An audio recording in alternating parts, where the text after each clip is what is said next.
사랑과 은혜가 충만하신 하나님 감사합니다. 오늘도 연약한 우리를 사랑하여 주시사 한 주 동안 세상 가운데서 지켜보아 주시고 이렇게 예배의 자리로 은혜의 자리로 인도하여 주심에 감사드립니다. 아직 이 자리 가운데 나오고 있는 청년들 발걸음도 속히 인도하여 주시고 온라인으로 예배하는 모든 청년들 가운데도 함께하여 주시사 동일한 은혜를 허락하여 주옵소서. 하나님 앞에 예배하는 이 시간 하나님께서 홀로 영광받아 주옵소서. 예수님의 이름으로 기도합니다. 아멘. 이 시간 사도신경으로 예배를 시작하겠습니다. 전능하사 천지를 만드신 하나님 아버지를 내가 믿사오며 그 외아들 우리 주 예수 그리스도를 믿사오니 이는 성령으로 잉태하사 동정녀 마리아에게 나시고 본디오 빌라도에게 고난을 받으사 십자가에 못 박혀 죽으시고 장사한 지 사흘 만에 죽은 자 가운데서 다시 살아나시며 하늘을 오르사 전능하신 하나님 우편에 앉아 계시다가 저리로서 산자와 죽은 자를 심판하러 오시리라. 성령을 믿사오며 거룩한 공예와 성도가 서로 교통하는 것과 죄를 사하여 주시는 것과 몸이 다시 사는 것과 영원히 사는 것을 믿사옵나이다. 아멘. 이 시간 자리에서 일어나서 다 같이 찬양하시겠습니다.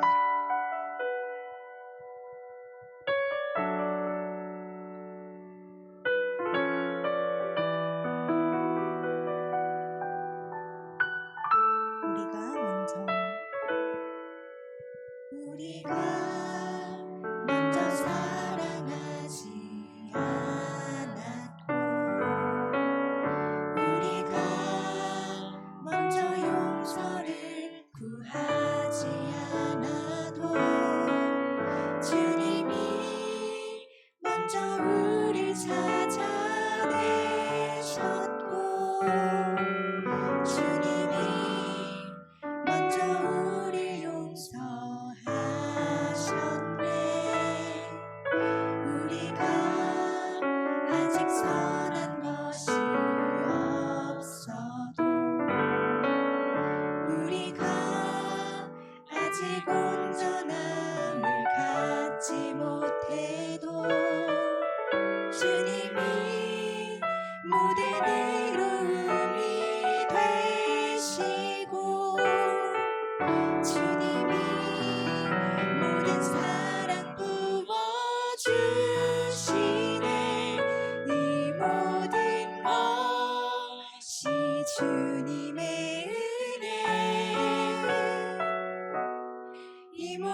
당신뿐입니다.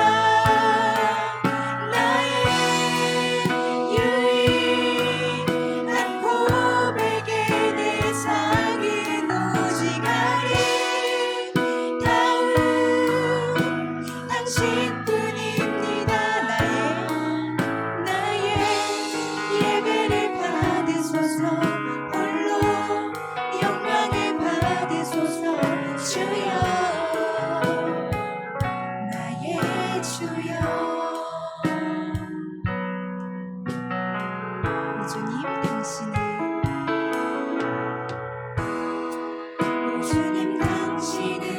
내 삶 구석구석까지 감찰하시며 나를 응원하시는 분, 내 길을 밝혀서 영원한 생명의 길로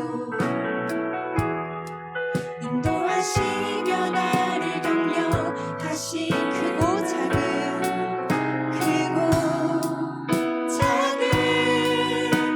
갈등을 겪고 나지만 항상 결국 당신을 선택합니다. 나의 유일한 고백의 대상은 오직 아름다운 당신뿐입니다. 나의 유일한 고백의 대상은 오직 아름다운 당신뿐이. 나의 유일한 고백의 대상은 오직 아름다운 당신뿐입니다. 나의 유일한 고백의 대상은 오직 아름다운 당신뿐이. 나의 예배를 받으소서. 홀로 영광을 받으소서. 주여, 나의 주여. 아멘. 이 시간 함께 박수 치면서 찬양하시겠습니다.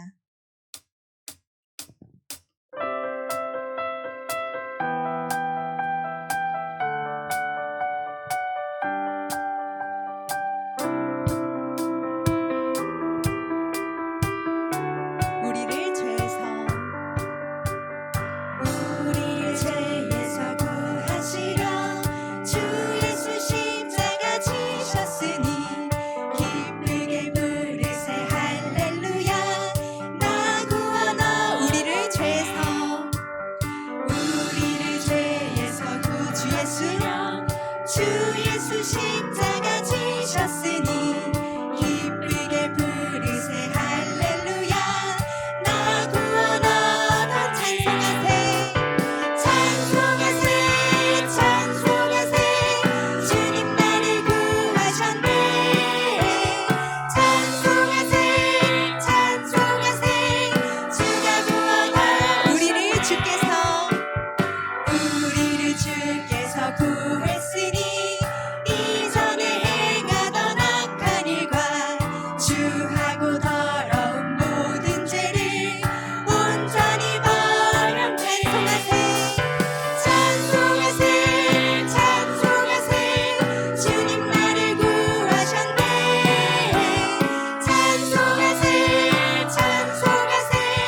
주가 구원하. 나 지금 죄에서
주 신실하심 주 신실하심 놀라워 죄인의 마음을 흔드네 자비의 물가로 인도하시니 그 무엇도 끝이 다시 한번 고백합니다. 주 신실하심 주 신실하심 놀라워 죄인의 마음을 흔드네 자비의 물가로 자비의 물가로 인도하시니 그 무엇도 끊지 못해 주여 기억하소서 주여 기억하소서 주 백성 자녀들 신실한 주님의 약속 주님의 은혜 주님의 은혜 내게 넘치네 나를 향한 주 은혜 주님의 은혜 주님의 은혜 내게 넘치네 나를 향한 주 은혜 공의와 사랑 놀라워 공의와 사랑 놀라워 약한 자 들어쓰시네 약한 자 들어쓰시네 구원의 노래로 인도하시니 만백성 만백성 함께 찬양해 주여 기억하소서 주여 기억하소서 주 백성 자녀를 신실한 주님의 약속 주님의 은혜 주님의 은혜 내게 넘치네 나를 향한 주 은혜 주님의 은혜 주님의 은혜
그 선하님의 고요히 감싸요 그 놀라운 평화를 누리며 나 그대들과 함께 걸어가네 나 그대들과 하늘을 여네 지나간 허물 지나간 허물 어둠의 날들이 무겁게 내 영혼 짓눌러도 주여 우릴 외면치 마시고 약속의 구원을 이루소서 그 선하님이 그 선하님이 우릴 감싸시니 믿음으로 일어나를 기대하네 주 언제나 우리와 함께 계셔 하루 또 하루가 늘 새로워 주께서 밝히신 주께서 밝히신 작은 촛불이 어둠을 헤치고 타오르네 그 빛에 우리 모두 하나 되어 온누리에 비추게 하소서 이 고요함이 깊이 번져갈 때 저 가슴 벅찬 노래 들리네 다시 하나가 되게 이끄소서 당신의 빛이 빛나는 이 밤 그 선하님이 그 선하님이 우릴 감싸시니 믿음으로 일어나를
우리의 삶의 문이 열렸네. 저 어둠의 권세는 힘이 없네. 주 보혈의 능력으로 원수가 날 정죄할 때에도 난 의롭게 설 수 있네. 난 더 이상 정죄함 없네. 난 주 보혈 아래 있네. 난 주 보혈 아래 있네. 네 피로 내 죄 사했네. 하나님의 긍휼 날 거룩해 하시었네. 난 주 보혈 아래 있네. 난 원수의 어떠한 공격에도 더 이상 넘어지지 않네. 난 주 보혈 아래 난 주 보혈 아래 있네. 그 피로 내 죄 사했네. 하나님의 긍휼 날 거룩해 하시었네. 난 주 보혈 아래 있네. 난 원수의 어떠한 공격에도 더 이상 넘어지지 않네. 난 주 보혈 아래 있네. 사랑과 은혜가 충만하신 하나님 감사합니다. 예수님께서 우리의 죽음의 길을 대신 가심으로 우리를 율법과 정죄로부터 자유롭게 하셨습니다. 우리의 허물을 용서하시고 사랑으로 격려하시는 예수님의 그 은혜를 찬양합니다. 이 은혜를 날마다 실감하며 주님의 영광을 위해 열매 맺는 삶 살아가는 우리 모든 처녀를 낼 수 있도록 하나님 함께하여 주옵소서. 오늘 우리에게 이 거룩한 예배의 자리를 허락하심을 감사합니다. 이 자리 가운데 나온 우리 모든 청년들 반드시 하나님 만나고 또한 하나님 앞에서 깨끗게 되는 우리 모든 처녀를 낼 수 있도록 하나님 함께하여 주옵소서. 이 시간 오늘 예배와 말씀을 놓고 함께 기도하시겠습니다. 기도합니다. 사랑 많으신 하나님 감사합니다. 하나님 우리를 너무나 괴락하고 여전히 율법과 정죄 가운데 매여 우리의 마음이 매일매일 고통과 고려는 건 우리지만 하나님께서 우리를 사랑하셔서 예수님을 우리를 대신하여 주게 하시고 우리가 그 율법과 정죄로부터 자유케 하심을 받았습니다. 그 은혜에 우리가 감사하며 그 사랑에 감사하며 우리의 모든 허물을 용서하시는 예수님 앞에 나아가 우리가 우리의 모든 죄악된 것들을 내려놓고 오직 예수님 앞에 깨끗게 된 우리의 모습으로 나아갈 수 있도록 하나님 함께하여 주옵소서. 이 시간 예배 자리를 허락하시는 게 감사드립니다. 말씀 선포하시는 사랑하는 김래 목사님 가운데 능력에 능력을 더하여 주셔서 그 모든 말씀으로 말미암아 우리 청년들의 삶이 새롭게 되고 하나님 앞에 나올 수 있도록 인도하여 주옵소서.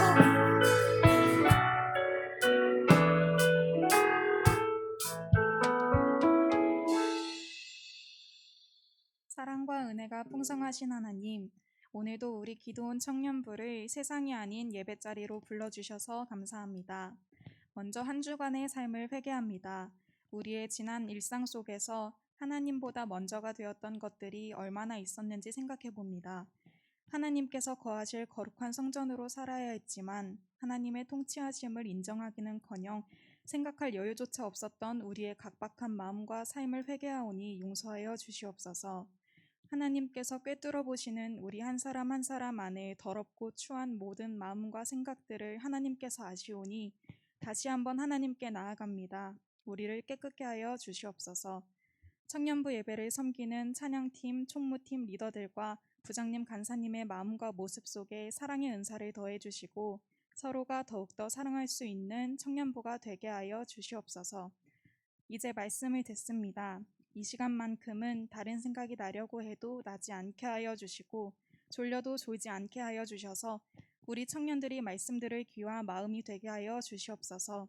또한 들은 말씀을 기억하고 행하며 살아가는 저희가 되게 붙잡아 주시옵소서. 이 시간 말씀 전하실 사랑하는 김일희 목사님께 성령의 능력으로 함께해 주시고 목사님의 가정과 모든 행사에 형통의 복을 더해 주시옵소서. 학교에서, 직장에서, 또 여러 사역의 자리에서 각자 열심으로 살아가는 우리 청년들의 마음을 하나님께서 하나하나 다 어루만져 주시고 이 예배 시간을 통하여 위로받게 하여 주시옵소서. 오늘도 우리와 함께 하시는 예수님의 이름으로 기도합니다. 아멘.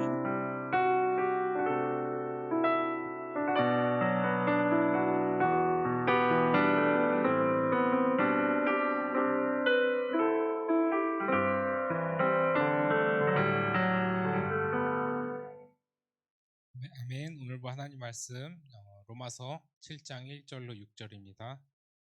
제가 가진 성경으로 신약 성경 247페이지에 있습니다. 로마서 7장 1절로 6절입니다. 다 찾으신 줄 알고 제가 한 절, 여러분이 한 절, 우리 교독하고 마지막 절 합독합니다. 형제들아, 내가 법 아는 자들에게 말하노니 너희는 그 법이 사람이 살 동안만 그를 주관하는 줄 알지 못하느냐.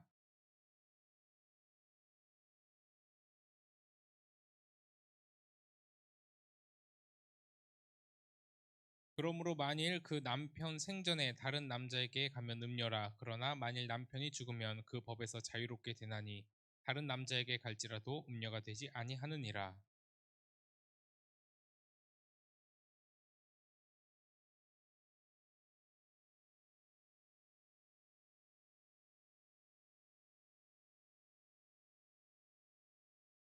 우리가 육신에 있을 때에는 율법으로 말미암는 죄의 정욕이 우리 지체 중에 역사하여 우리로 사망을 위하여 열매를 맺게 하였더니,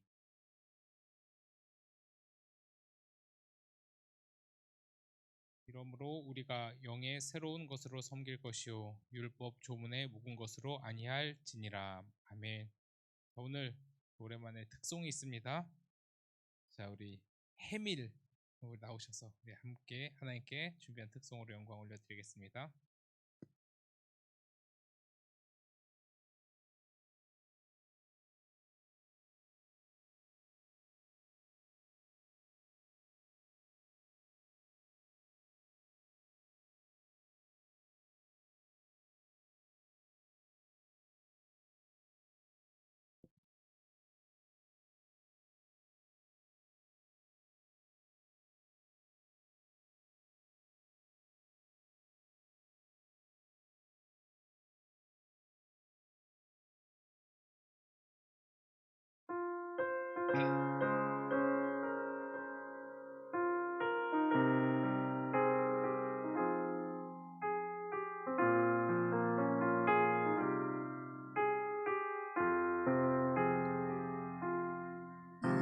지극히 작은 자 죄인 중에 괴수 무익하나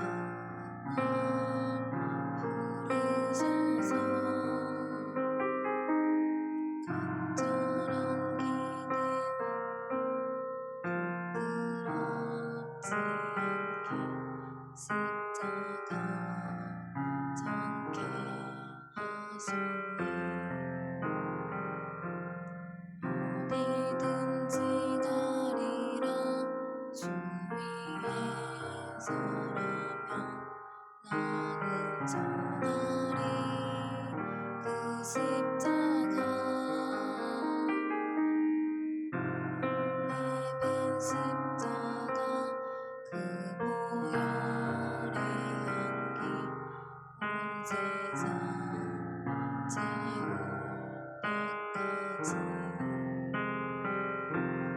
살아도 주를 위해 죽어도 주를 위해 사나 죽으나 난 주의 것 십자가의 소망 십자가의 소망 내 안에 주만 사시는 것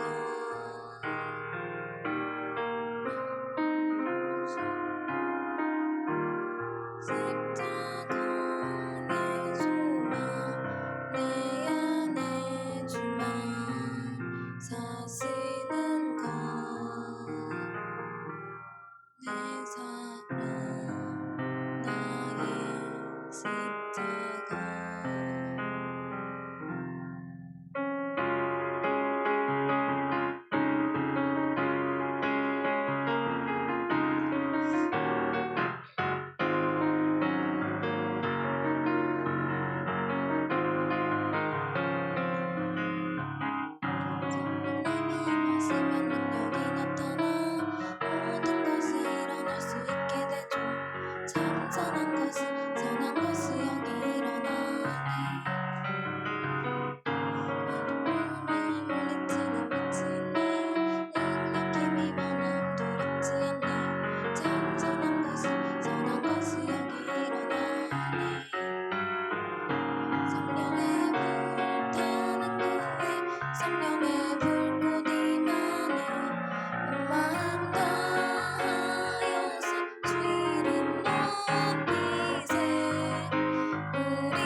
네.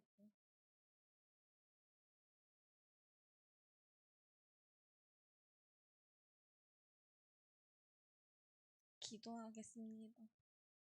하나님 아버지, 제가 최근에 힘들고 어려운 일들이 몰려왔어서 저 스스로도 너무 많이 힘들었는데,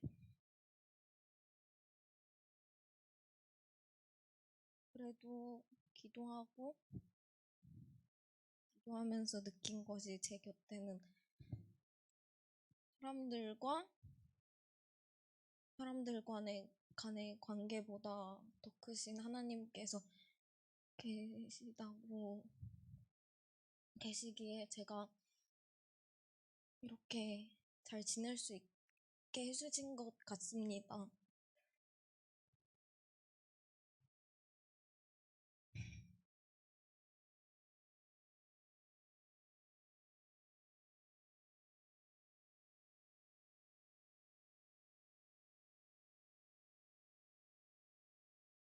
앞으로 교회에 나와서도 신앙생활 할 수 있도록 도와주시옵고,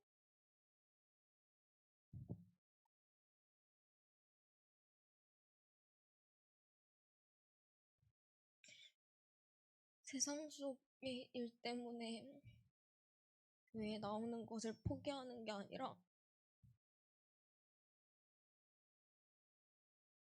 정말 교회에서 저를 신앙생활을 더 열심히 할 수 있는 제가 될 수 있도록 하나님 아버지 항상 옆에서 도와주시옵고 인도하여 주시옵소서. 사랑이 많으신 예수님의 이름으로 기도드렸습니다. 아멘.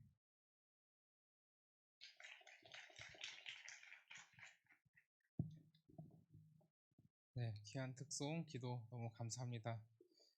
자, 우리 오늘 함께 읽은 로마서 7장 율법과 우리와의 관계를 이제 설명을 하는데, 이제 율법과 우리 관계를 무엇으로 설명하는가? 이제 우리 보면 바로 이제 결혼 관계로 이제 설명을 합니다.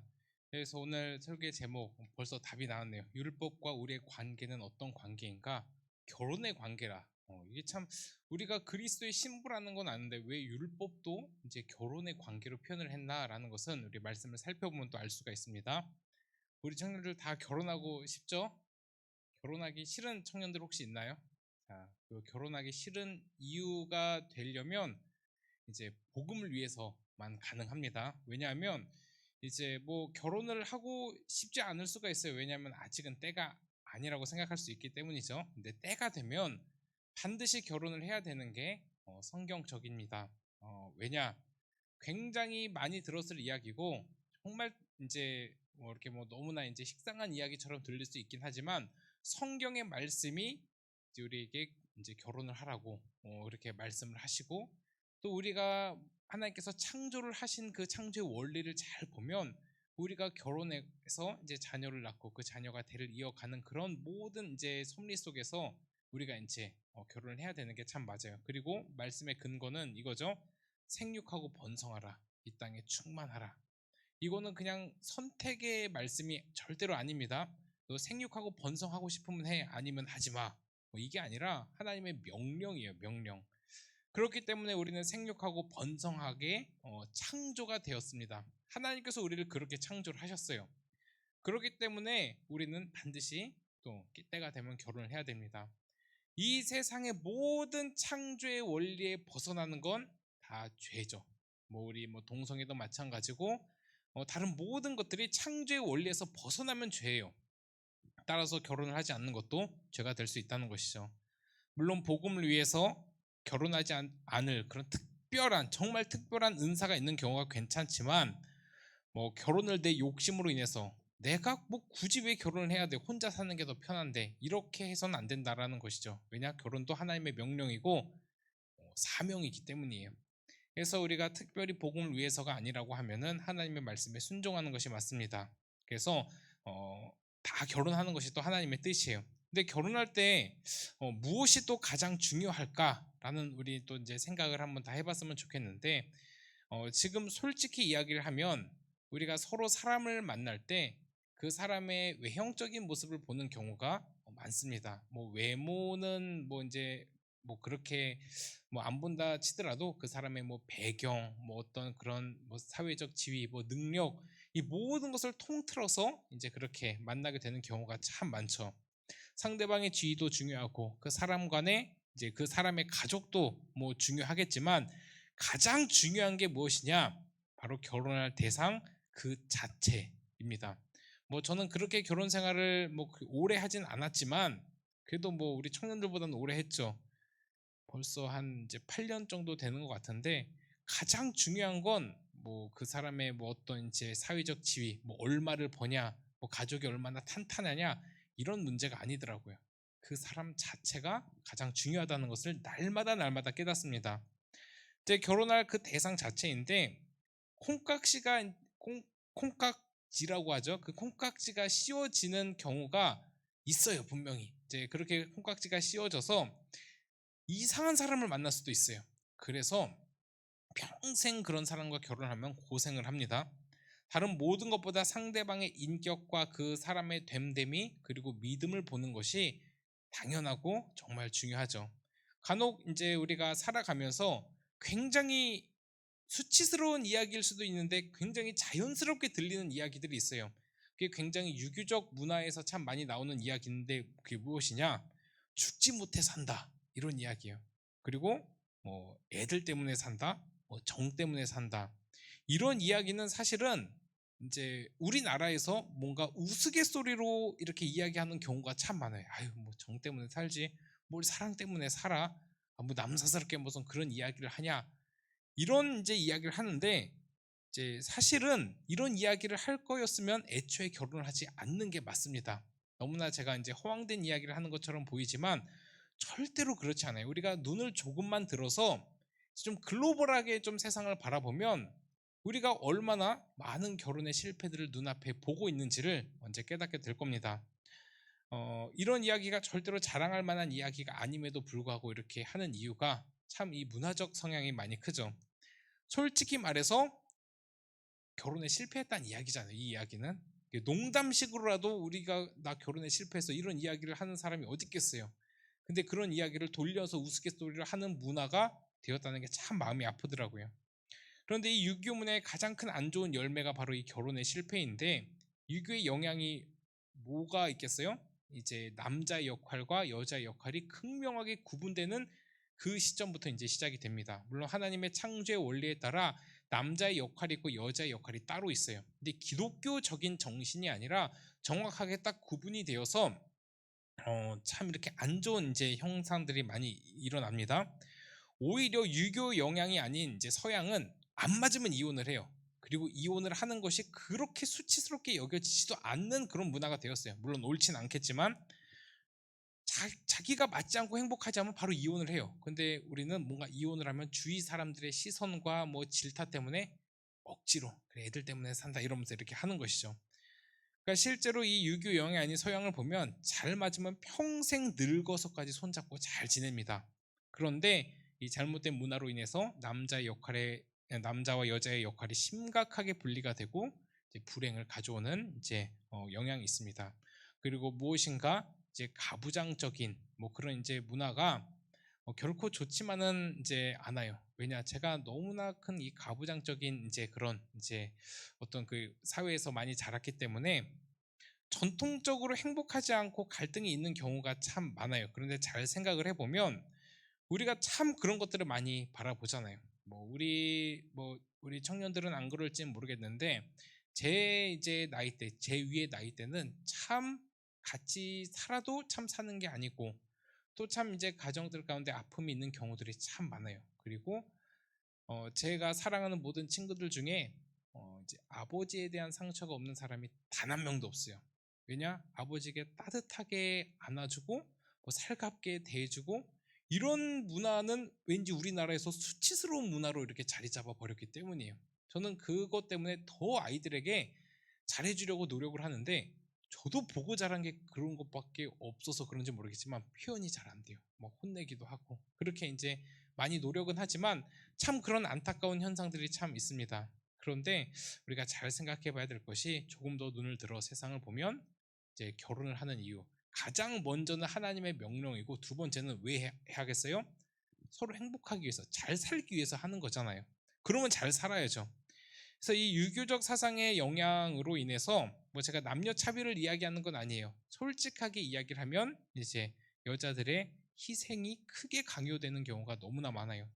이게 대물림이 되는 거죠. 그러니까 본인들도, 이 여자들도 그렇게 이제 남편을 사랑해서 결혼했지만 남편을 쳐다보지 못하고 뭐 수많은 그냥 이제 그 남자의 가족들을 위해서 살아가는 게 이제 당연하게 되어 버려서 이제 그렇게 살다 보니까 그게 고착화되어서 이제 자기의 아들이 결혼해서 며느리가 오면 똑같이 그렇게 살아가야 한다고 강요를 합니다.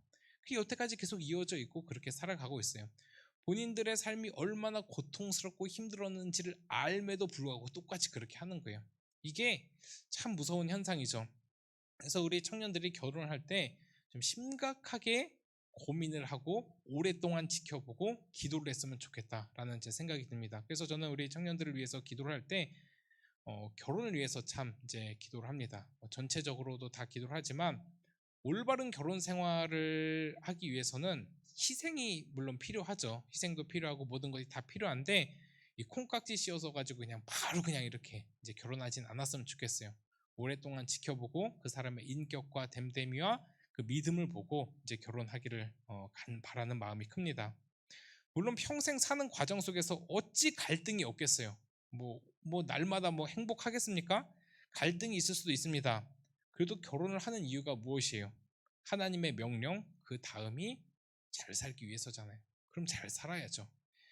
물론 이제 아픔이 있고 상처가 있는 경우는 어쩔 수 없어요. 근데 그 되물림을 우리가 해선 안 돼요. 그렇기 때문에 우리는 이제 더 변화돼야 되는데 이제 그렇게 잘 살기 위해서 가장 중요한 게 무엇이냐? 이미 처음에도 얘기했듯이 서로 간의 관계다라는 것입니다. 물론 가정 간의 뭐 그런 것들 다 뭐 어떻게 무시하겠어요. 그런데 오히려 이제 조금 서로만 이렇게 잘 살아가는 게 오히려 더 도움이 되는 경우가 참 많아요. 그러니까 서로는 괜찮은데 주위의 이 방해들 때문에 이제 결혼 생활이 깨지는 경우가 참 많기 때문이죠. 그래서 이제 실제 결혼을 하면 이제 모든 삶의 부분에 이제 영향을 받습니다. 또 이제 이전처럼 자유롭게 나만을 위해서 살아갈 수가 없어요. 항상 매여 있게 되죠. 따라서 우리 마음대로 살 수가 없는데 그렇게 나와 결혼한 상대방의 영향을 받으면서 살아가야 됩니다. 네, 제가 왜 이렇게 또 결혼 이야기를 하냐? 뭐 우리 청년들에게도 결혼의 이야기가 너무 중요하긴 하지만 율법과 지금 우리와의 관계가 결혼의 관계이기 때문이에요. 오늘 말씀 1, 2절을 보면 율법을 바로 남편으로 묘사를 합니다. 그런데 중요한 게 뭐냐면 남편인데 전 남편이라는 거예요. 뭐 이게 뭐 굉장히 무슨 이상한 뭐 드라마에서 나올 것 같은 이야기인데 성경이 지금 그렇게 그리고 있습니다. 율법은 전 남편이라고 합니다. 전 남편이고, 그래서 1절을 보면 법은 사람이 살 동안만 그를 주관한다 하면서 2절에 남편이 여인이 있는데 그 남편이 죽으면 그 남편의 법에서 벗어난다고 이렇게 증거를 해요. 그럼 왜 2절에 하나님의 말씀에, 그것도 복음의 정수인 이 로마서의 가장 가운데 정도에 있는 이 7장의 2절에 이런 말씀이 적혀 있을까? 그 남편이 죽으면 그 남편의 법에서 벗어난다고 왜 이야기를 했을까? 바로 그 남편이 율법이기 때문이에요. 우리는 그 율법을 남편으로 모시고 살았다가 그 율법이 이제는 죽었어요. 그럼 이제 그 율법의 어떤 그 법에서, 그 율법의 영향에서 이제는 벗어나야 되는 존재다라는 것을 강조를 하는 것이죠. 만약에 남편이 살아있다고 하면 그 남편에 속해서 살아가는 것이 마땅한데 만약 그렇지 않으면 간음을 하게 되는 거죠. 3절에 또 이렇게 표현을 합니다. 그러므로 만일 그 남편이 남편 생전에 다른 남자에게 가면 음녀라. 너무나 당연한 이야기죠. 근데 잘 생각을 해봅시다. 그 남편이 나를 완전히 너무나 힘들게 해요. 좀 이렇게 좀 잘해줄 것처럼 이렇게 이제 사탕발림 이야기하고 사랑한다 그렇게 하더니만은 결혼을 하자마자 이제 변해요. 이제 갑자기 먹지 않았던 아침을 꼭 챙겨 먹으려고 하고, 그렇게 이제 효자도 아니었는데 결혼만 하면 이제 효자가 되는 사람들이 참 많다고요. 그러면서 이렇게 갈등이 생겨나고 이제 밖으로만 나돌아다니고 그렇게 살아가고, 사랑하기는커녕 맨날 괴롭히고, 그러면 어떻겠어요? 삶이 지긋지긋하죠. 하루하루가 지옥일 수밖에 없어요. 율법 아래 사는 우리의 삶이 바로 그런 끔찍한 삶이라는 거를 지금 증거를 해주고 있어요. 뭔가 이 전 남편이라는 지금 그림으로 너무나 이해가 쉽죠. 또 드라마도 많이 봤을 것이고 뭐 안 봤어요 우리 친구들? 이제 뭐 영화나 뭐 이런 것들 있잖아요. 꼭 그 전에 있었던 그 인연들 때문에 막 괴롭힘 당하고 막 힘들고 막 그런 경우가 있잖아요. 우리 하나님 얼마나 친절하신지 우리의 이해를 돕기 위해서 율법을 그렇게 또 묘사를 해주셨다라는 것이죠. 근데 하루하루가 지옥이고 너무나 힘들고 그래요. 율법 아래 사는 우리의 삶이 그랬어요. 매일 나를 파멸과 죽음과 억압의 자리로 끌고 가는 게 바로 이제 율법의 영향 아래 살고 있었던 우리의 삶이다라는 겁니다. 실제 결혼을 실패했던 한 이제 분의 이야기를 제가 들은 적이 있습니다. 상대방의 너무나 멋진 이제 이제 여자분이신데 상대방의 남자다운 멋진 매력에 반해서 이제 결혼을 했다고 해요. 박력 있고 남자답게 날 이끌어주는 그런 이 남성적인 매력에 확 빠져서 이제 결혼을 했다고 합니다. 근데 원래 만나던 남자가 있었는데 그 남자는 너무나 갑자기 그 남자다운 모습에 비해서 보니까 너무 보잘것없는 거예요. 속된 말로 이제 찌질해 보인다라는 그런 이제 느낌으로 참 보잘것없어 보이는 거예요. 그래서 갑자기 이제 질려버렸다고 해요. 그래서 질려버려서 이제 그 매력에 이끌려서 이제 결혼을 합니다. 근데 그렇게 결혼을 해서 콩깍지가 벗어지고 실체를 알고 보니까 너무나 안타깝게도 진상이었어요. 진상. 그래서 남자다운 모습은 폭력성으로 변하고 이제 알코올 중독에 또 빠지고 또 집에 신경 쓰기보다 남에게 신경 쓰는 그런 사람이었던 거예요. 반면 그렇게 이제 자신이 보잘것없어 보이고 그렇게 질려했던 그 사람은 이제 너무나 사랑이 넘치고 가정적인 남자였다라고 하더라고요. 그래서 우리 청년들 한눈에 반해서 혹은 외모나 이런 어떤 배경을 보고 절대로 결혼하지 않았으면 좋겠어요. 그 사람의 인격과 믿음을 오랜 기간 봐야 됩니다. 그래서 막 몇 개월 만나고 결혼하는 거 굉장히 위험할 수 있어요. 왜냐, 한 1, 2년간은 속일 수 있거든요. 그래서 2년 이상은 꼭 만나봐야 돼요. 이거는 뭐 개인적인 차이기 때문에 너무나 좋은 사람은 빨리 결혼을 해야 되긴 하겠지만 인격과 믿음을 오랜 시간 잘 봐야 됩니다. 그렇게 멋있었던 남자가 알고 보니까 게으르고 생활력 없고 허풍이 심했던 뭐 그런 사람이었던 거예요. 그래서 평생을 그 남편에게 이제 괴롭힘을 당하고 고통을 받고 이제 살았다고 합니다. 그런데 이제 그렇게 끔찍한 삶을 살다가 다행인지는 모르겠어요. 뭐 이걸 다행이라고 이야기를 해야 될지 모르겠는데 그 남편이 이제 술에 찌들어 이렇게 어디를 막 방황하다가 이제 죽고 말았다고 합니다.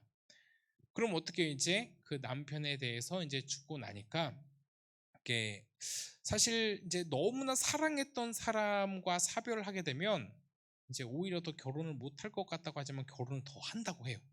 그 사랑을 채우기 위해서, 빈자리를 채우기 위해서 너무 지긋지긋한 사람과 헤어지면 아유 이런 지긋지긋한 결혼 안 해 하고 안 하는 경우도 많다고 합니다. 그래서 어쨌든 이렇게 해방되어서 이제 두 번째 남편을 만났다고 해요. 그 이제 분이 그 남편이 바로 예수님이었다고 해요. 그 두 번째 이제 너무 이제 지긋지긋해 이제 나에게는 육체적 남자는 필요 없어 그래서 예수님을 만났다고 합니다. 그래서 그분은 모든 것을 다 포기하고 예수님만을 위해서 살기로 다짐하고 저 멀리 이제 선교사로 이제 나갑니다. 그리고 평생을 주께 헌신하고 이제 살았다는 이야기가 있어요. 근데 어느 날 이제 한 분이 그분과의 이제 이야기를 했었던 적을 있는데 이렇게 이제 물어봤다고 해요. 그 선교사님이 평생을 그렇게 이제 남편과 사별하고 평생을 뒤도 안 돌아보고 그 선교지에 헌신하고 모든 것을 다 쏟고 엄청난 업적을 이루었다고 해요. 그래서 이제 그것을 보고 야 어떻게 선교사님 이렇게 먼 곳 타지에까지 와서 이렇게 사역을 감당하고 모든 것을 다 내려놓고 뭐 뒤도 안 돌아보고 쉬지도 않고 이렇게 사역을 열심히 하십니까? 라고 이렇게 물어보니까 딱 한마디 했다고 해요. 예수님이 날 어찌나 사랑하시든지 딱 이 말 한마디 했다고 해요. 그러면서 정말 많은 것을 느꼈다라고 하는 것을 제가 들었던 적이 있습니다. 사랑하니까 자기 모든 인생을 다 바치는 거예요. 그러니까 우리가 평생을 이제 서로 결혼해서 사랑하는 것을 민망히 여기는 우리 이 문화에서 벗어나야 됩니다. 뭐 가족끼리 뭔 이제 뭐 이렇게 스킨십을 해 이런 농담으로라도 안 했으면 좋겠어요. 이제 왜냐 그런 모든 문화들이 우스갯소리로 나오다가 우리 하나님께서 신명기 말씀에 뭐라고 아셨어요? 네 말이 내 귀에 들린 대로 내가 행할지라 하잖아요. 그 말들이 쌓여서 진짜 그렇게 된다라는 것이죠. 뭔가 더 사랑하고 표현하면 뭐 지는 것 같이 느껴지는 이런 문화 속에서 우리는 얼른 벗어나야 돼요. 우리 아버지들이 그렇게 했을지라도 우린 그렇게 하면 안 돼요. 뭐 이렇게 많은 이제 뭐 다 그렇지는 않겠지만 뭐 어쨌든 이제 사랑한다면 이제 이유가 없는 거예요. 사랑하면 저 상대방이 나한테 뭔가 먼저 연락을 안 해. 그래서 막 서운하고 이런 감정이 있을 수가 없어요. 사랑을 한다면 그냥 배려하고 조금은 더 이제 손해를 볼 수 있는 거예요. 물론 서운할 수 있죠. 좀 더 안 챙겨주고 더 표현을 안 하고 그럼 좀 서운할 수 있겠죠. 그런데 진짜 사랑한다면 사랑한다는 이유로 평생을 헌신하며 살아가는 거예요. 우리가 신앙생활을 왜 해요? 하나님 사랑하니까 하잖아요. 예수님 사랑하니까 하잖아요. 그 이외에는 다른 이유가 없는 거예요. 이제 우리가 이제 사랑을 한다고 하면은 뭔가 좀 특별함이 좀 있었으면 좋겠어요. 뭐 낭만이라고 해야 되나요? 뭔가 좀 우리가 좀 서로에 대한 어떤 그런 이제 희생을 각오하면서까지 이런 좀 낭만이 있었으면 좋겠다라는 생각이 들어요. 뭐 저도 물론 잘 못하지만 바라기만 하는 건 절대로 사랑이 아니잖아요. 그렇죠? 그래서 우리 청년들이 저는 참 이게 낭만 있고 좀 꿈이 있는 결혼 생활을 했으면 좋겠다라는 생각이 듭니다. 그래서 저도 이제 결혼 생활에 굉장히 모범이 되는 이제 부부들을 정말 하나님께서 다행히도 많이 보여주셨어요. 대부분의 이제 저희 선배 선교사님들을 보면은 이제 뭐 절반 이상 정도가 굉장히 다 가부장적이고 이제 사모님들을 막 구석에 이제 박아놓고 혼자만 이렇게 날아다니는 그러면서 그게 이제 덕인 것처럼 살아가는 것을 보면서 한때는 되게 멋있어 보이기도 했어요.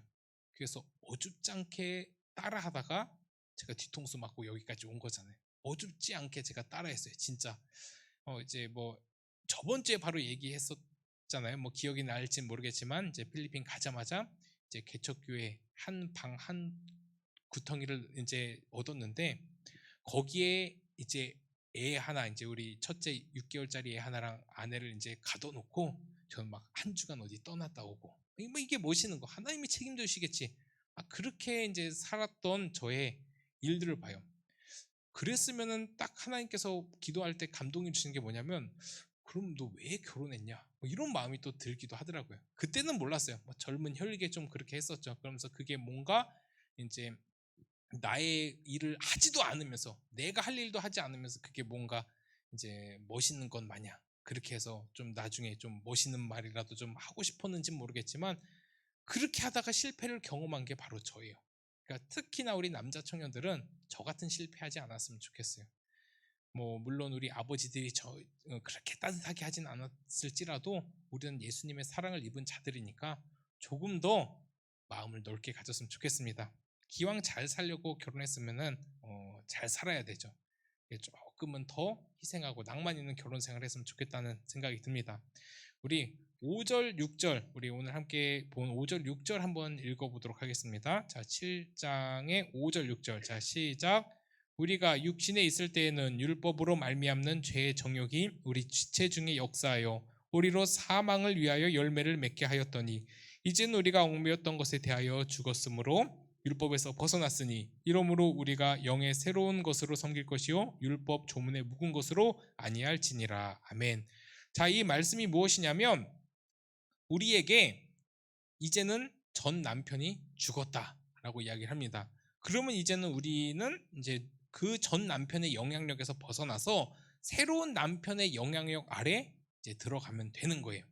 새로운 남편의 영향력 아래 이제 들어가면 되는데, 자, 그 새로운 남편이 누구죠?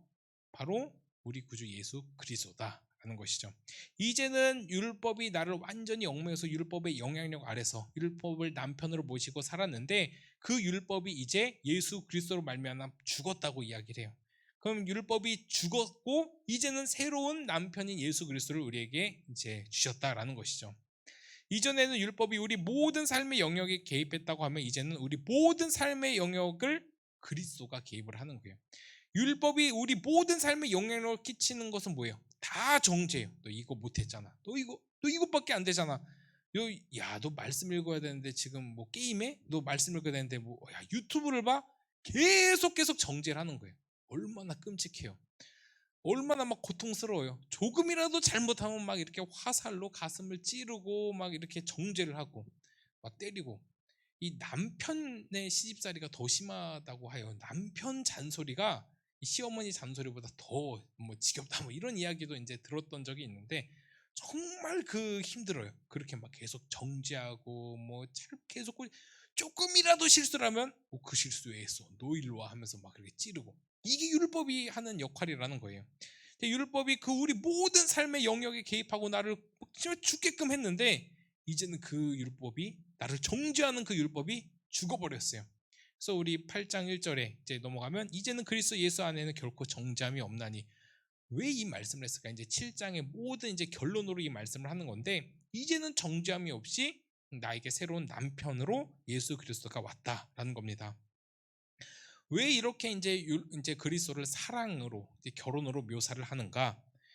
실제 사랑의 힘이 너무나 대단하기 때문이에요. 믿음, 소망, 사랑, 그 중에 제일은 사랑이라. 왜 이렇게까지 말씀하셨을까? 사랑의 힘이 너무나 위대하고 대단하기 때문이죠. 사랑하는 대상을 위해서는 목숨도 내놓는 것이 진짜 사랑의 힘이에요. 특히 사랑하는 사람이 싫어하는 것이 있다면 단번에 끊어버린다고 합니다. 그래서 진짜 이 조건 보고는 절대로 결혼 안 했으면 좋겠어요. 전 진짜로 그 조건이 밥 먹여주지 않습니다. 오히려 낭만이 밥 먹여줘요.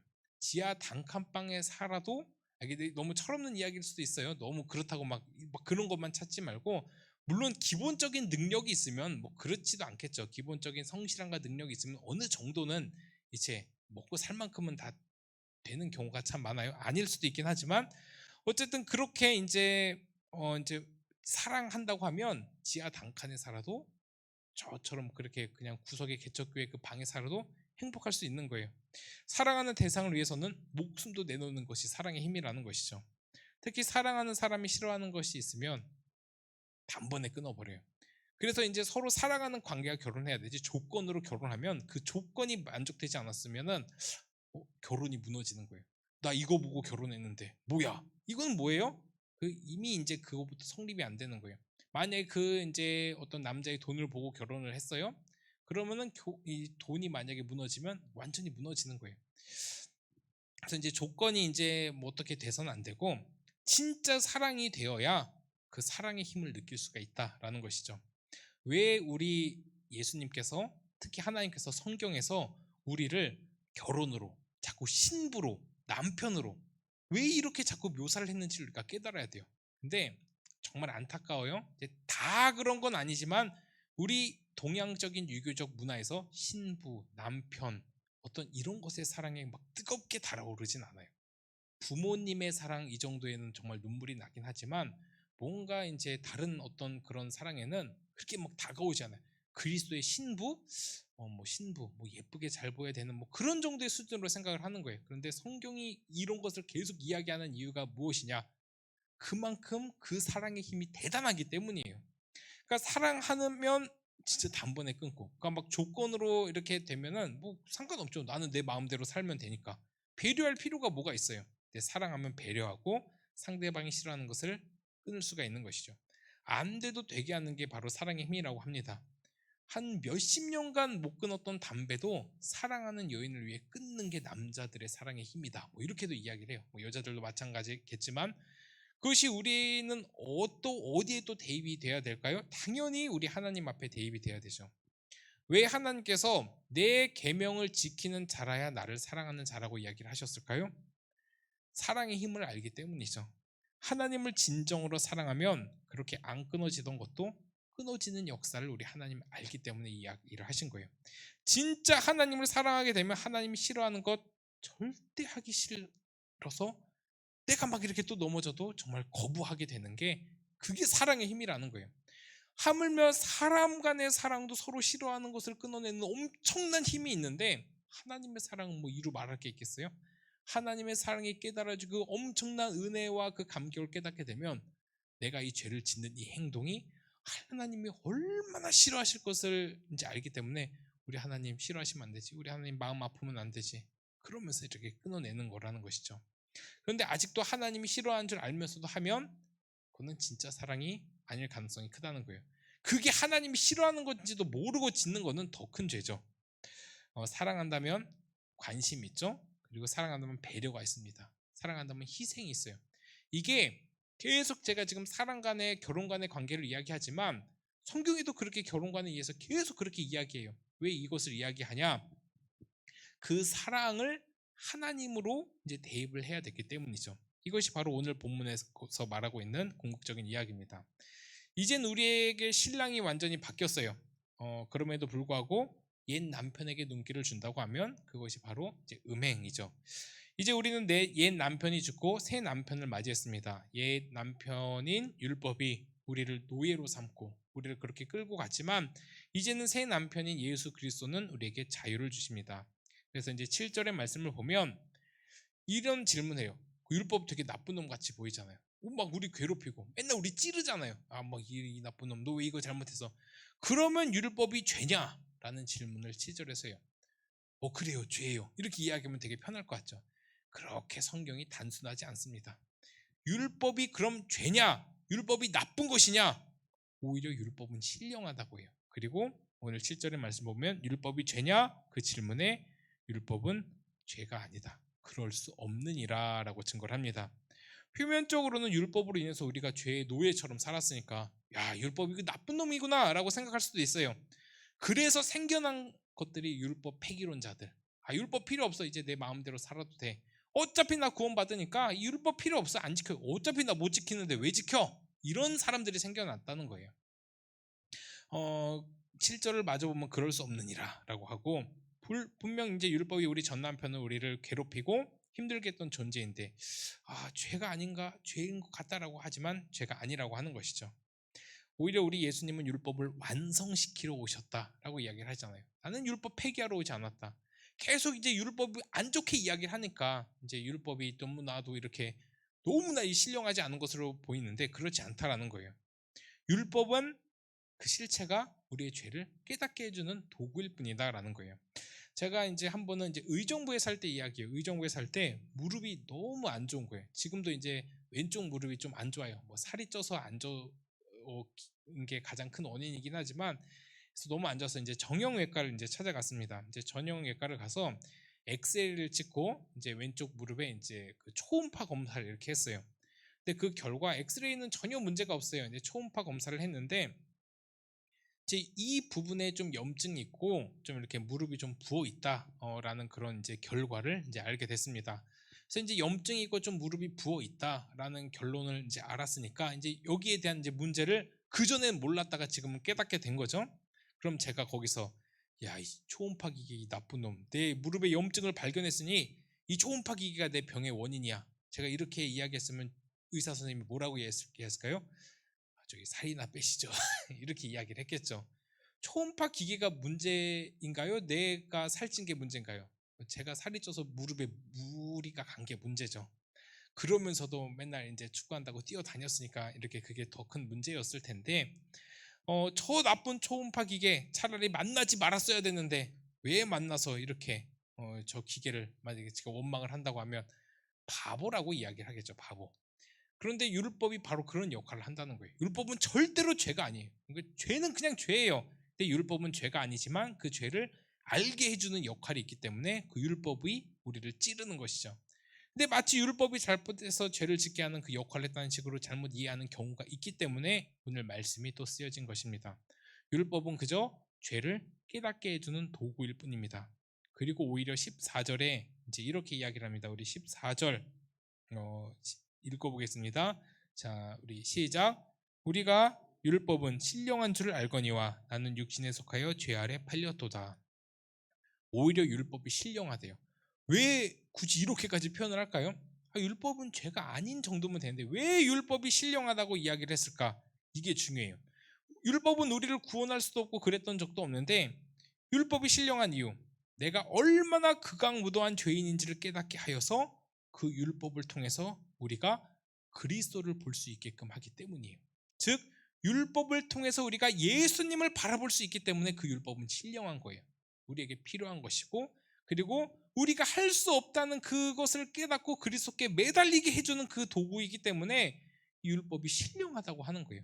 그래서 절대로 율법을 무시하지 말아요. 내가 율법을 무시한다고 하면 우리 10계명 지킬 필요도 없어요. 뭐 이 자리에 왜 나와요? 예배 드릴 필요도 없고 하나님 앞에서 거룩하게 정결하게 구별되어 살 필요도 없어요. 이 모든 부분이 다 율법에 해당되는 것인데 우리가 그 율법으로 인해서 넘어진다 하더라도 결코 이제는 그 율법이 우리를 정죄하고 찌를 수 없어요. 야, 너 그럴 줄 알아서 그것밖에 안 돼. 하나님 얘 봐요. 이건 못한다는 거예요. 그러면 그 율법을 우리가 넘어지면 우리는 그 시선을 어디로 돌려야 돼요? 나의 연약함이 아니라 그리스도께 돌리는 거죠. 하나님, 예수님, 나 또 넘어졌어요. 나 아시죠? 또 일으켜주세요. 그렇게 일어나는 것이죠. 그때 우리가 깨달아야 될 것, 아직은 내가 너무나 부족해서 그렇게 살아갈 수 없으니 우리가 깨달아야 될 것, 두 번째 남편인 예수 그리스도의 그 사랑을 깨달아야 되는 거예요. 그 엄청난 사랑, 남편의 그 사랑을 깨달아야 돼요. 이게 우리 청년들이 결혼해서 자녀들에게 이 말씀이 깊게 다가오려고 하면 남편의 사랑이 무엇인지를 직접 보여줘야 돼요. 우리 남자들 역할이 굉장히 큽니다. 이 성경에서 예수 그리스도를 남편으로 묘사했어요. 근데 이 아버지에 대한 상이 좋지 않으면 하나님 아버지 하면서 이렇게 눈물이 안 난다고요. 아버지 하면 막 이를 갈고.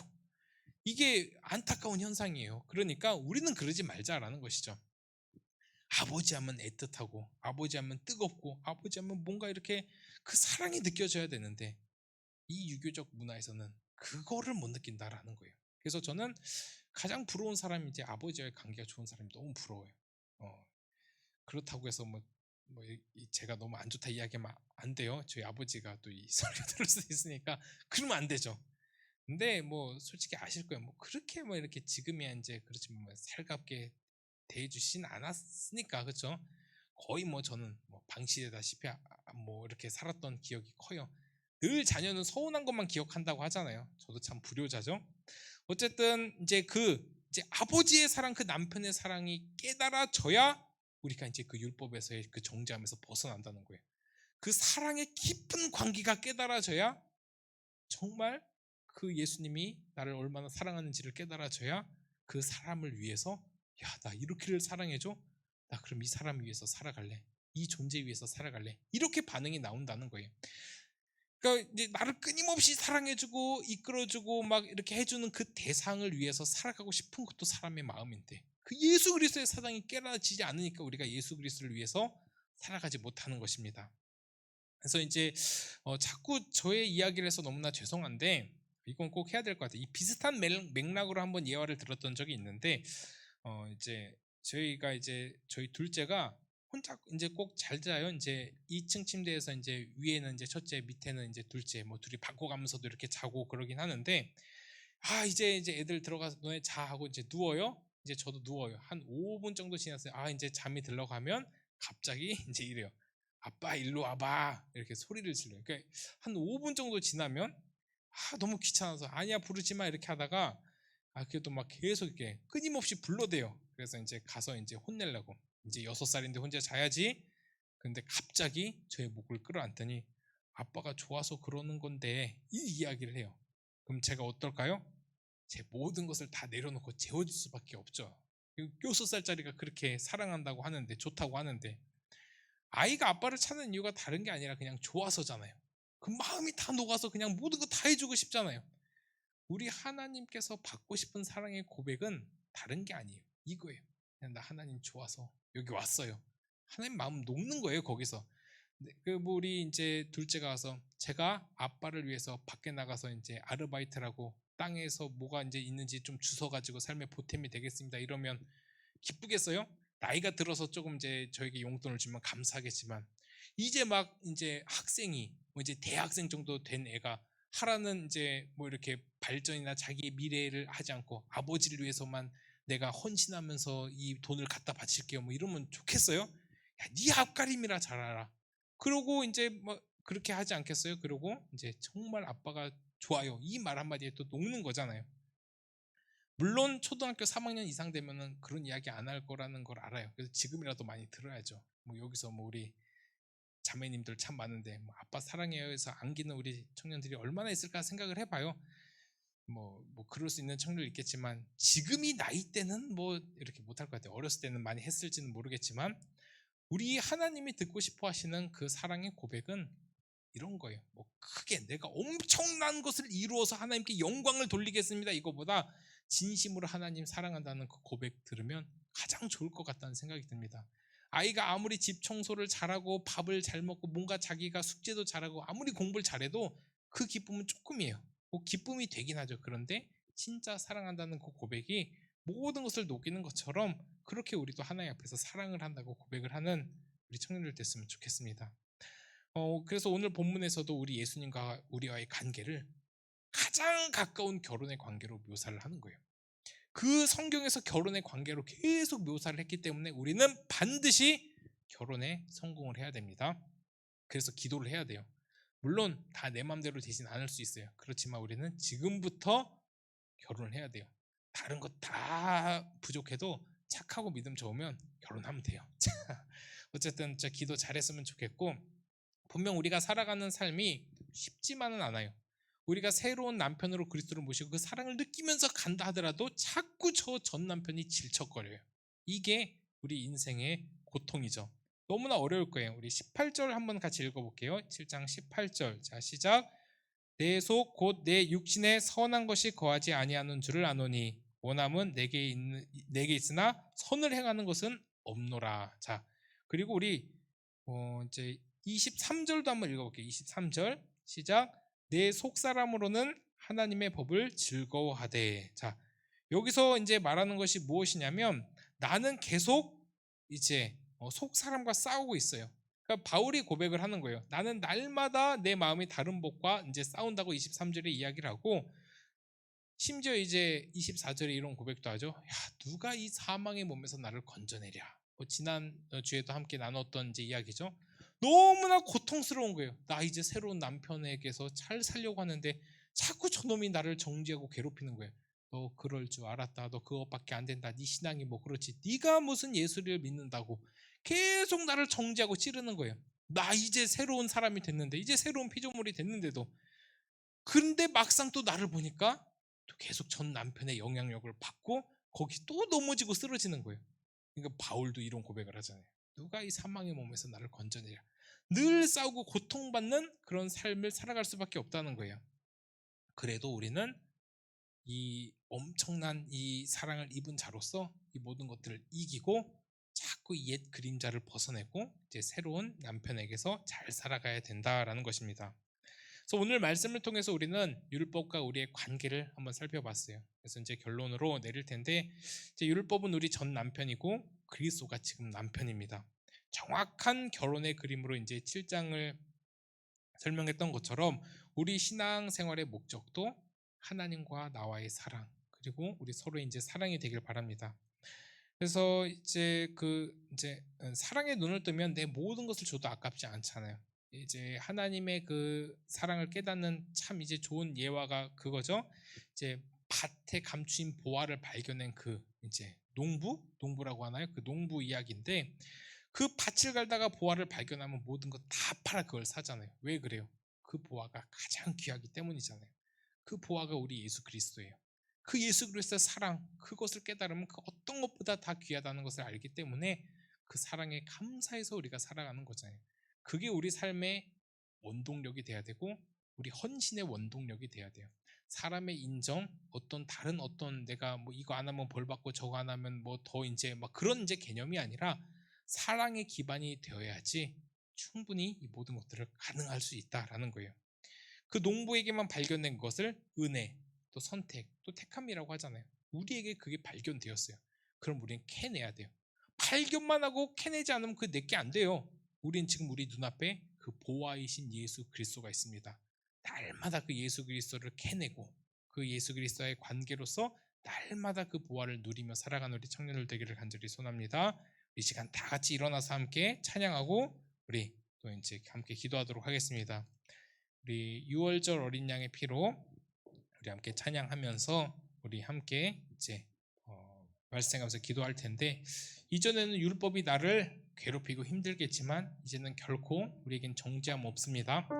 우리가 연약한 거는 변함없는 사실이에요. 그렇지만 그 연약함을 위하여 우리를 위해서 피 흘려 돌아가신 그 예수 그리스도의 사랑을 기억하면 우리가 다시금 그 예수 그리스도를 힘입어 일어설 수 있습니다. 내가 이것밖에 안 되는 것은 그걸 알기 때문에 우리 예수님이 십자가에 달려 돌아가신 것이잖아요. 그렇기 때문에 그 모든 원수가 나를 정죄하고 그 율법이 나를 힘들게 할지라도 우리가 주 보혈 아래 있음을 알고 그 피로 내 죄를 사했음을 알고 거룩하게 살아가는 우리가 되길 바랍니다.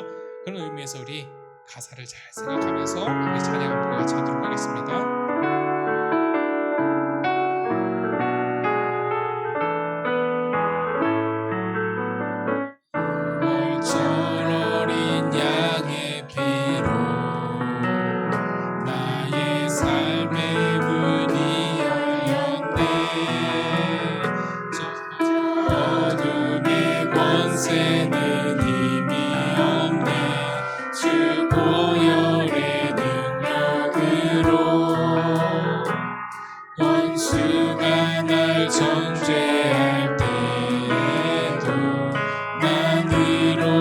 설 수 있네.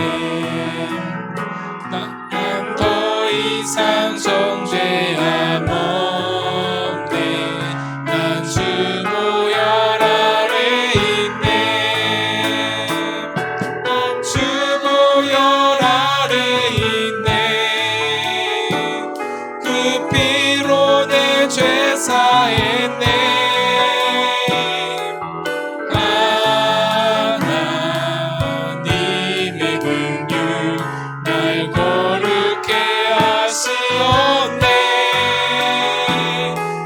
주 보혈 아래 있네. 나 원수의 어떠한 공격에도 더 이상 넘어지지 않네. 난 주 보혈 아래. 우리 한 번 더. 난 주 보혈. 난 주 보혈 아래 있네. 그 피로 내 죄 사했네.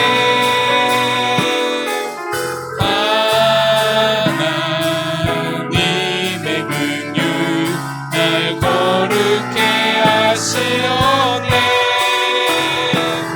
난 주 보혈 아래 있네. 나 원수의 어떠한 공격에도 더 이상 넘어지지 않네. 난 주 보혈 아래 있네. 우리 시간 함께 기도합니다. 하나님, 이제는 우리가 주의 보혈 아래 그 예수 그리스도의 사랑 안에 있습니다. 결코 우리를 정죄하는 그 율법의 아래에 있지 않도록 인도하여 주시옵소서. 우리가 연약하고 넘어지고 쓰러질지라도 예수 그리스도의 보혈에 힘입어 다시 일어선 우리가 될 수 있도록 주의 역사에 주시고 함께하여 주시옵소서. 예수 그리스도를 새로운 남편으로 모시고 살아가는 우리가 되게 하여 주시옵소서. 이제는 우리에게 결코 정죄의 모습을 깨닫고 그 새로운 남편이신 우리 예수 그리스도가 나를 사랑하고 이끌어주시고 세워주신다는 것을 깨닫고 그 희생 기억하며 우리도 예수 그리스도를 위하여 사랑하며 살아가는 존재가 될 수 있도록 인도하여 주시고 함께하여 주시옵소서. 우리 시간 함께 같이 간절히 기도합니다. 하나님 아버지 감사합니다. 부족하고 연약한 우리를 하나님 아버지 사랑하여 주시고 구속하여 주시고 여기까지 인도하여 주심을 너무나도 감사합니다. 우리가 하나님 아버지 예수 그리스도가 우리의 남편이 되었다는 사실을 깨닫고 하나님 이전의 남편인 하나님 아버지 율법의 하나님 아버지 모든 영향에서 벗어날 수 있도록 주여 인도하여 주시고 함께하여 주시옵소서. 죄를 깨닫고 하나님 아버지 예수 그리스도의 능력에 힘입어 나가는 우리가 될 수 있도록 인도하여 주시고 주의 역사에 주시고 함께하여 주시옵소서. 이제는 하나님 아버지 예수 그리스도와 함께 동행하며 그 사랑을 마음껏 누리며 그 하나님 아버지의 능력을 마음껏 누리며 하나님과 교제하며 사랑하며 살아가는 우리가 될 수 있도록 인도하여 주시옵소서. 하나님을 더 사랑하게 하여 주시옵소서. 하나님 아버지를 더 찾게 하여 주시옵소서. 남편이신 예수 그리스도의 사랑을 더 느낄 수 있도록 인도하여 주시고 역사에 주시고 함께하여 주시옵소서. 하나님 아버지 우리가 율법을 통하여 우리가 얼마나 큰 죄인인지를 깨닫습니다. 하나님 그 깨달았으면 그 예수 그리스도에게 하나님 아버지 우리 모든 것을 맡기기를 소원합니다. 나 입으로 할 수 없습니다. 우리는 또 넘어지고 쓰러질 수 수밖에 없는 그런 연약한 존재이오니 예수 그리스도의 피공로 의지하여 하나님 아버지 다시 일어서기를 다짐하오니 주여 역사하여 주시고 하나님 함께하여 주시옵소서. 우리는 이제 주 보혈 아래 있음을 깨닫게 하여 주시옵소서. 결코 하나님 아버지 저 원수가 나를 정죄하지 못한다는 것을 깨닫고 더 하나님 아버지 앞에 온전히 바로 선 우리가 될 수 있도록 인도하여 주시고 함께하여 주시옵소서. 우리 시간 우리 기도원 청년부 위하여 또 우리 교회 위하여 함께 기도합니다. 하나님 우리 귀한 부곡교회 허락하여 주시고 하나님 아버지 또한 신앙생활 잘 감당하게 하여 주심을 감사합니다. 또한 좋은 영혼들 좋은 동역자들 다 만나게 하여 주심 너무나도 감사합니다. 특히 하나님 아버지 우리 하나님 아버지 기도원 청년부 이 하나님 아버지 코로나 바이러스로 너무나도 많은 제한이 있고 또 마음껏 모이지도 못한 상황입니다. 그러나 우리가 하나님의 말씀을 잃지 않도록 인도하여 주시옵소서. 온전히 하나님 아버지의 말씀만에 집중하며 바로 서는 귀한 시간 될 수 있도록 인도하여 주시옵소서. 이 코로나 바이러스가 우리를 모이지 못하게 할지라도 하나님의 말씀에 승리하게 하여 주시고 온전히 하나님의 말씀으로 바로 서게 하여 주시고 하나님 아버지 우리를 도우시고 역사하여 주시옵소서. 모든 섬김의 손길을 복을 내려주시고 지치지 않도록 힘주시고 우리 모든 청년들 다 믿음에 성장할 수 있도록 인도하여 주시옵소서. 우리 시간 우리 기도원 청년부와 우리 교회 위하여 함께 기도합니다.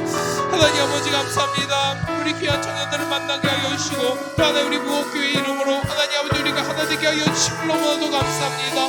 주여 하나님 아버지 우리가 함께 하나가 되어 싸우니 예수 그리스도의 머리로 더 하나님 우리가 하나 되는 우리가 될 수 있도록 인도하여 주시옵소서. 하나님 아버지 우리 기도원 청년부 위하여 기도합니다. 이 코로나 바이러스로 인하여 너무나도 하나님 아버지 제한되고 하나님 아버지 우리가 마음껏 할 수 없는 상황들이 있습니다. 그리할지라도 하나님 우리 더 최선을 다하여 신앙생활 잘하게 하여 주시고 더 말씀에 매달리게 하여 주시고 더 하나님 아버지를 찾고 간절히 부르짖을 수 있도록 인도하여 주시옵소서. 나는 연약하고 부족하오나 예수 그리스도의 능력을 의지하오니 주여 하나님 아버지 함께하여 주시고 우리 모든 섬김의 손길들 하나님 아버지 더 잘 섬길 수 있도록 힘주시고 넘치도록 채우시고 역사하여 주시옵소서. 청년의 때에 이 가장 귀한 청년의 때에 더 하나님 아버지 사랑할 수 있도록 인도하여 주시고 말씀이 더 깨달아지게 하여 주시고 하나님 이 말씀을 통하여 날마다 하나님 알아가며 예수 그리스도를 깨달으며 살아갈 수 있도록 주여 하나님 아버지 역사하여 주시고 함께하여 주시옵소서.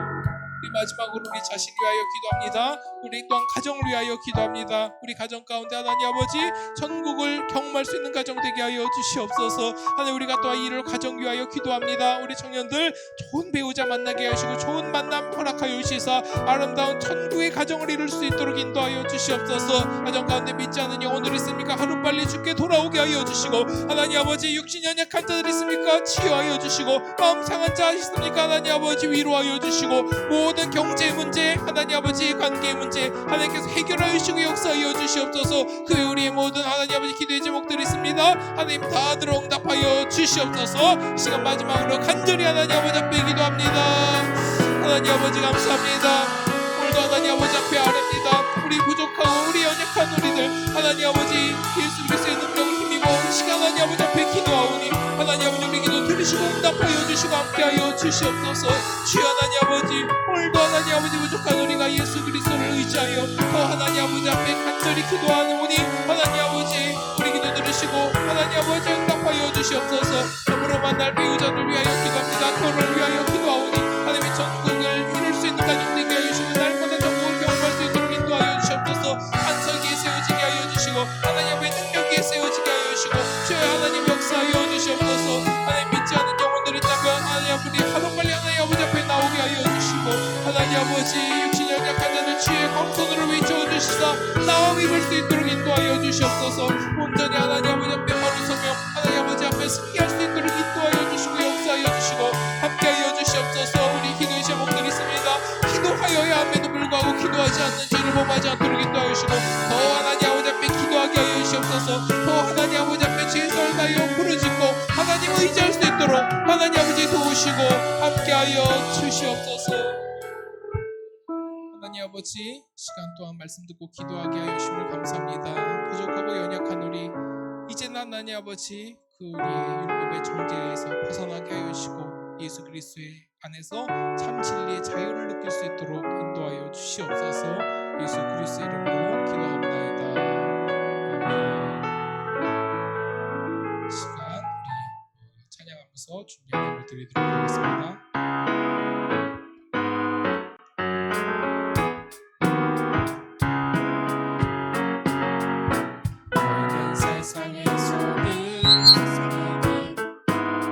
너희는 세상의 소금 세상의 빛 너희는 세상의 소금 세상의 빛 너희는 세상의 소금 세상의 빛 맛을 지켜 빛을 비춰 영광 할렐루야 맛을 지켜 빛을 비춰 영광 할렐루야 맛을 지켜 빛을 비춰 영광 할렐루야 맛을 지켜 빛을 비춰 주님께 영광을 너희는 세상의 소금 세상의 빛 너희는 세상의 소금 세상의 빛 너희는 세상의 소금 세상의 빛 너희는 세상의 소금 세상의 빛 함께 기도하겠습니다. 하나님 감사합니다. 부족하고 연약한 우리를 사랑하여 주시고 주의 자녀 삼아주시고 주의 거룩한 백성 삼아주심을 감사합니다. 그 하나님 아버지의 놀라우신 은혜에 힘입어 오늘도 담대하게 살아가기를 다짐하오니 우리 귀한 청년들 가운데 힘주시고 역사하여 주시고 함께하여 주시옵소서. 하나님 또 빈손으로 오지 아니하고 하나님 아버지 앞에 정성을 다하여 왔습니다. 하나님께서 기쁘게 받아주시고 하나님 나라의 확장에 귀하게 사용하여 주시옵소서. 주 예수 그리스도의 은혜와 하나님의 사랑과 성령의 위로 교통하심이 오늘도 하나님의 자녀로서 하나님 아버지의 크신 사랑을 깨닫고 예수 그리스도를 남편으로 모시고 살아가기를 다짐하는 우리 귀한 청년들 머리 위에 이제로부터 영원토록 함께 있을지어다. 아멘.